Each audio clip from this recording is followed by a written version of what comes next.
Saudara, kue nastar menjadi salah satu primadona warga Banda Aceh saat Hari Raya Idul Fitri. Selain kue nastar, sejumlah kue kering lainnya juga diburu warga.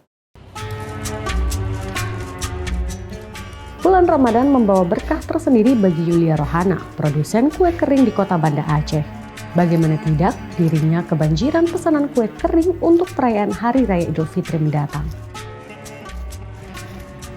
Salah satu kue kering yang menjadi primadona yakni kue nastar. Selain bentuknya yang unik, isi selain nanasnya juga sangat digemari warga.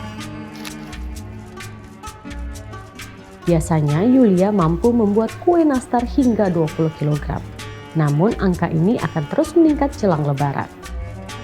Biasanya setiap tahun kue nastar. Karena kue nastar ini kue terfavorit, memang disukai orang. Setiap tahun nastar itu tidak ketinggalan. Kalau nastar kami ini nanasnya asli, tidak dicampur tepung dan gula-gula asli.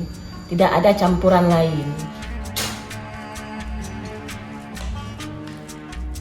Untuk satu toples berisi 1 kg biasanya dijual seharga Rp200.000.